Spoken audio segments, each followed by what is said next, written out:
বাড়িতে অবস্থান করছি, ওই সময় পুলিশ আসছে, আমি পেছনে জানালা দিয়ে ওখান থেকে চলে আসছি।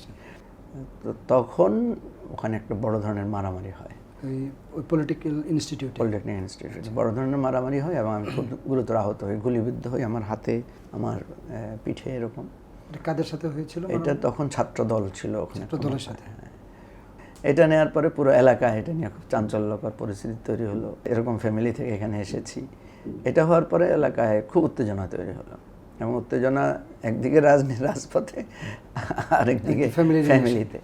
তো ফ্যামিলির এরকম উত্তেজনার মধ্যে একটা পর্যায়ে যেটা দেখা গেল যে ফ্যামিলি আমাকে বললো, হয় তোমাকে রাজনীতি শিবিরের রাজনীতি ছাড়তে হবে, নাহলে পরিবার ছাড়তে হবে।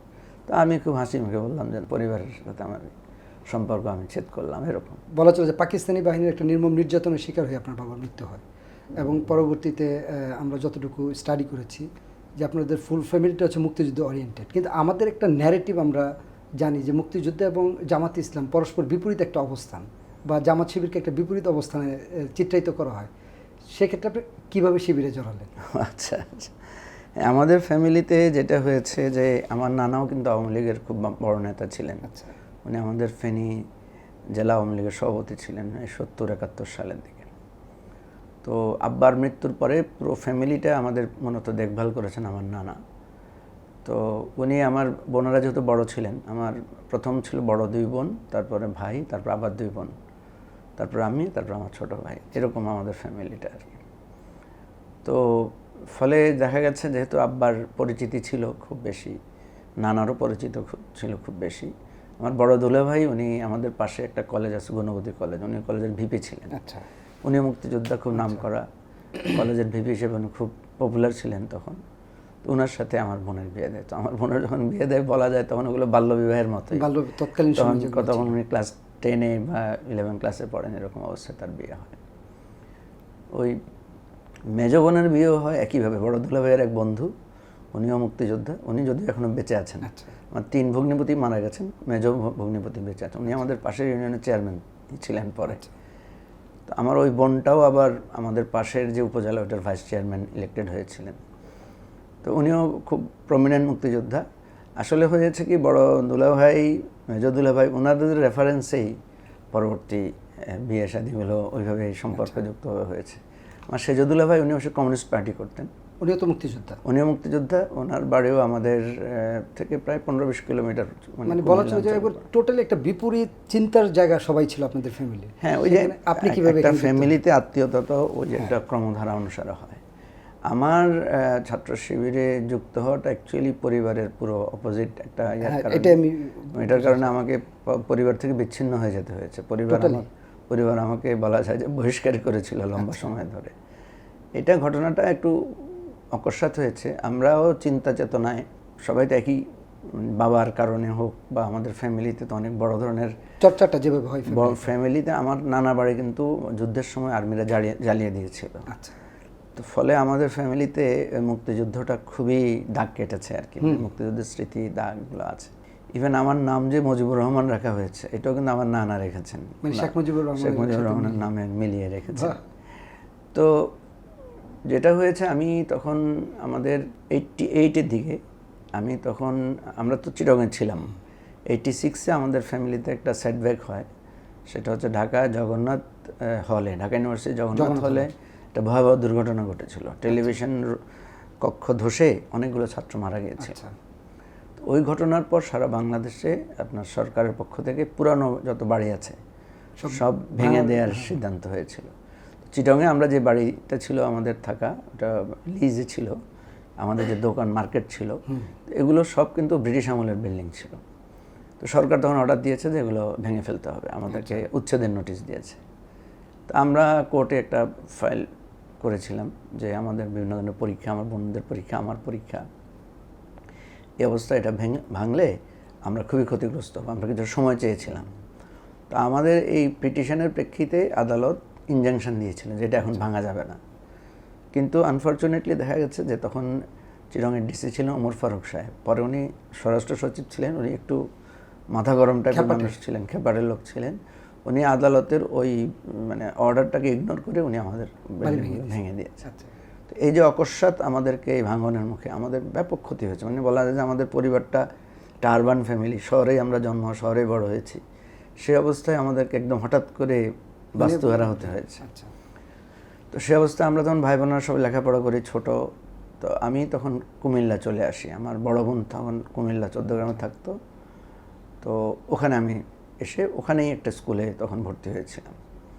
বলা যায় ওই সময়ই ওখানে ছাত্রলীগ এবং ছাত্র শিবিরের মধ্যে একটা বড় মারামারি হয়। ওই কুমিল্লা আপনি যখন ভর্তি হন? হ্যাঁ, কুমিল্লা চৌদ্দগ্রামে। চৌদ্দগ্রামে আমি যখন পড়াশোনার জন্য আসি কিছুদিনের জন্য, ওখানে আসার পরে আমি দেখি যে ওখানে চৌদ্দগ্রামে ছাত্রলীগের সাথে শিবিরের সাথে একটা মারামারি হয়। তো আমার দুলাভাই ছিলেন তখন আওয়ামী লীগের সেক্রেটারি। আচ্ছা। চৌদ্দগ্রামে, হ্যাঁ, ওনার বাসায় সব আলোচনা হচ্ছে। তো আলোচনায় আমি দেখলাম যে সেখানে আসলে ছাত্রলীগের লোকদের খুব অপরাধ, তারা খুব অন্যায়ভাবে ছাত্র শিবিরের উপর আক্রমণ করেছে। আচ্ছা, ওই আলোচনা থেকে শুনতেছেন? আলোচনা তো আমি তো দেখছি সব কিছু। তো আমার কাছে বিষয়টা খুব দাগ কেটেছে। আমি সেখানে কিছু বিষয় প্রতিবাদ করলাম।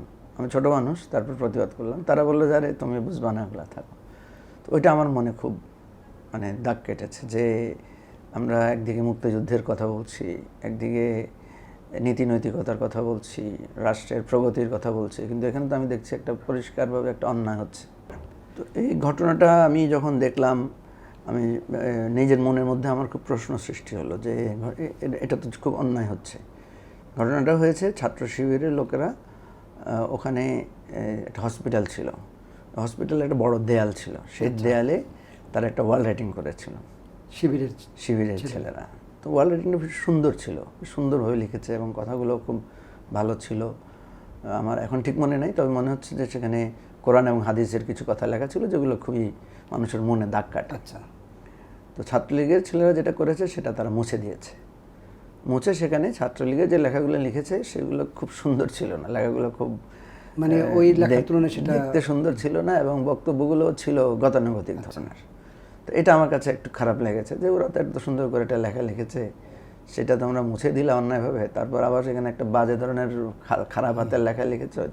তো এগুলো নিয়ে আমি ছাত্রলীগের নেতাদের সাথে, আওয়ামী লীগের নেতাদের সাথে বলছিলাম যে আপনারা তো ভালো কাজ করেন নাই।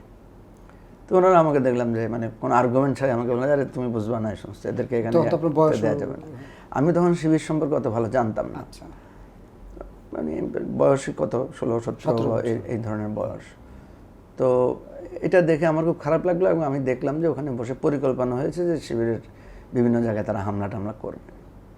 তা আমি তখন আমার এই একটু প্রতিবাদী মন ছিল, আমি চিন্তা করলাম যে না, এটা তো হতে দেওয়া যায় না। আচ্ছা। তো আমি তখন শিবিরের লোকেরা কোথায় থাকে খুঁজে টুজে বের করলাম, খুঁজে টুজে বের করে তাদেরকে বললাম যে আপনাদেরকে তো এইভাবে তারা মারবে।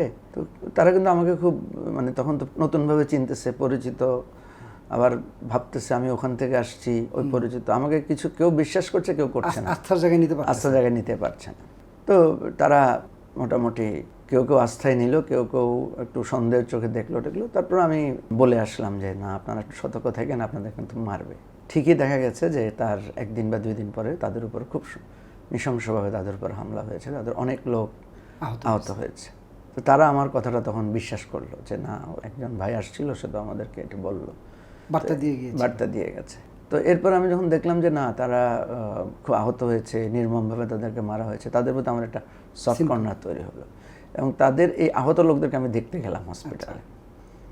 তো আমি তাদেরকে হসপিটালে দেখতে গেলাম এবং আমি ছোট মানুষ, তখন আমার কিছু জমানো সঞ্চিত টাকা পয়সা ছিল অল্প কিছু, আমি কিছু ফল টলও নিয়ে গেলাম তাদের জন্য। তো একইভাবে তারা কেউ কেউ এটাকে খুব মানে ভালো চোখে দেখলো, কেউ কেউ চিন্তা করলো কি ব্যাপার, সে আবার দেখছে কিনা ইত্যাদি ইত্যাদি। পরে আমি জানতে পেরেছি এগুলো, পরে ওনারা আমাকে বলেছে আপনাকে তো আমাদের অনেক দিন ধরে আমরা বলতাম যে কী ব্যাপার, উনি কেন এটা দেওয়া হয়। তো ওখানে একজন সিনিয়র ছিলেন খায়ের ভাই নামে, এবং আরেকজন আছেন শাহাবুদ্দিন ভাই, এরকম বেশ কয়েকজন সিনিয়র, তারা আমাকে খুব স্নেহ করতেন। তারা আমাকে খুব আমার সাথে খুব ভালো আচরণ করলেন এবং বললেন যে আপনি, মানে আমাকে নানা ধরনের উপদেশ, বই পুস্তক দেওয়া শুরু করলেন। আচ্ছা, মানে টার্গেট যেটাকে বলেন। জয়নাল ভাই নামে একজন ছিলেন, উনি আমার ওই বোনের ছেলেকে পড়াতেন। উনি যে শিবির করতেন সেটা আমাদের কাছে অত স্পষ্ট ছিল না, পরে দেখলাম যে উনিও শিবির করেন। তারা আমার সাথে খুব রীতিমতো তারা আমাকে খোঁজখবর, শিবির কি, কেন, এই ধরনের। তো আমি তখন আস্তে আস্তে তাদের সাথে মিশে আমার কাছে মনে হলো যে এরকম একটা ছাত্র সংগঠন থাকতে পারে, এত ভালো, এত সুন্দর ব্যবহার, তাদের মধ্যে এত ডেডিকেশন, এরপরে যেটা ঘটনা হয়েছে, প্রায় 1 সপ্তাহ পরে শিবিরের লোকজন একটা সাহসী সিদ্ধান্ত নিলেন। তারা ওই ছাত্রলীগের ওই ওয়াল রাইটিংটা আবার মুছে তারা আবার সুন্দর করে তাদের লেখা লিখলেন।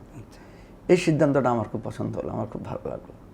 তারা একদম মানে শক্তি সঞ্চয় করে এসে ওই ছাত্রলীগের ওই লেখাটা আবার মুছে আবার সেখানে তারা সুন্দর করে আগের লেখাগুলো তারা লিখে দিয়েছে। এবং এইটা তারা একটা বড় মিছিল করলেন সেখানে এবং খুব সাহসিকতার সাথে ভূমিকা নিলেন। এই মানে আমার একটা মনের মধ্যে তাদের প্রতি একটা ইয়ে তৈরি হলো, প্রথম জাগরণটা। আমি বিভিন্ন বই পুস্তক পড়া শুরু করলাম।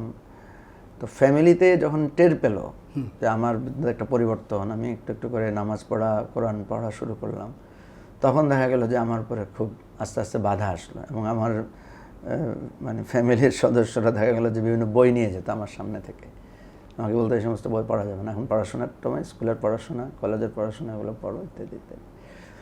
তো এই দ্বন্দ্ব যখন শুরু হলো ফ্যামিলির সাথে, তখন আমার জিদটা আরও বেড়ে গেল। আমার কাছে মনে হলো যে আমি সঠিক পথে আছি বলেই কিন্তু এই ধরনের বাধা আসছে। এবং মানে শিবিরের পক্ষ থেকে এটা বলা হতো যে আপনি যখনই ভালো কাজ করতে যাবেন তখন এই ধরনের বাধা আসবে, আপনাকে বাধাটা উতরাতে হবে। এ কথাগুলো আগে থেকে মোটিভেশন থাকাতে আমি আরও বেশি কী হয়ে গেলাম, ওটার প্রতি আরও বেশি উজ্জীবিত হয়ে গেলাম। এবং একটা পর্যায়ে আমি কিছুটা দুর্বিনীত পজিশন নিলাম। একদিন আমি যেটা করলাম, আমি শিবিরের মিছিলে অংশগ্রহণ করলাম, ওই চট্টগ্রাম 14 গ্রামে। আমি মিছিলে অংশগ্রহণ করার পর এটা নিয়ে ব্যাপক আলোচনা চলে আসলো। তো ওই সময় আরেকটা বড় ফ্যামিলির লোক ছিল ওখানে, ওটা আমার বন্ধু ছিল, ওনার নামও আমার নামে নাম। তো সেও আমার সাথে সাথে সেও একদিন মানে আমরা দুজনে মিলেই একটা সাহসী অবস্থান নিলাম। এটা নেওয়ার পরে পুরো এলাকায় এটা নিয়ে খুব চাঞ্চল্যকর পরিস্থিতি তৈরি হলো। আমরা এভাবে একটা এরকম ফ্যামিলি থেকে এখানে এসেছি। এটা হওয়ার পরে এলাকায় খুব উত্তেজনা তৈরি হলো। এবং উত্তেজনা একদিকে রাজপথে, আরেকদিকে ফ্যামিলিতে। তো ফ্যামিলির এরকম উত্তেজনার মধ্যে একটা পর্যায়ে যেটা দেখা গেল যে ফ্যামিলি আমাকে বললো, হয় তোমাকে রাজনীতি শিবিরের রাজনীতি ছাড়তে হবে, নাহলে পরিবার ছাড়তে হবে। তো আমি খুব হাসি মুখে বললাম যে না, দরকার আমি পরিবারের সাথে আমার সম্পর্ক আমি ছেদ করলাম এরকম। তো ওইটা করে আমি কিন্তু বাসা থেকে অনেকটা পালিয়ে গেলাম। আচ্ছা, পালিয়ে গিয়ে প্রায় 2 বছর আমি একদম পরিবার থেকে ডিটাচ থেকে, মানে টোটালি বিচ্ছিন্ন থেকে আমার খুব কষ্ট হয়েছে তখন। আমি একেবারে আমাদের মানে বিভিন্ন জায়গায় আমি থাকলাম, বিভিন্ন বাড়িতে, বিভিন্ন জনের মেসেজ, তারপরে এটাকে লজিং বলতো আমাদের সময়, লজিংয়ে থাকা। ওই লাইফটা আমার খুব কষ্টকর ছিল। আমার মধ্যে তখন একটা জিদ কাজ করতো।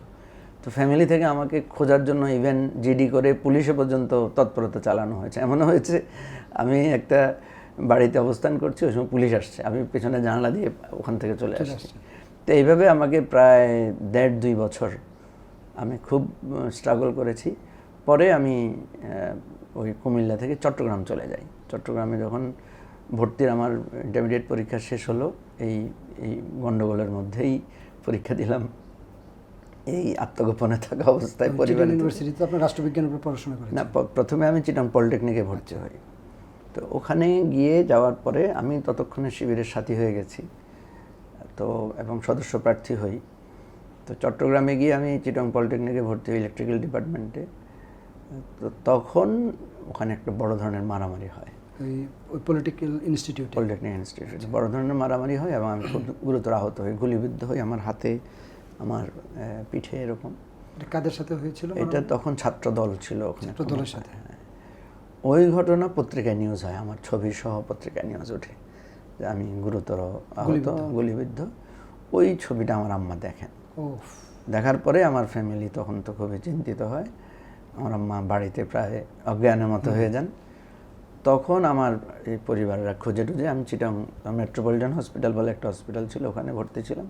তখন ওখানে আমার এই প্রথম পরিবারের সাথে 2 বছর পর আবার ইয়ে হয়।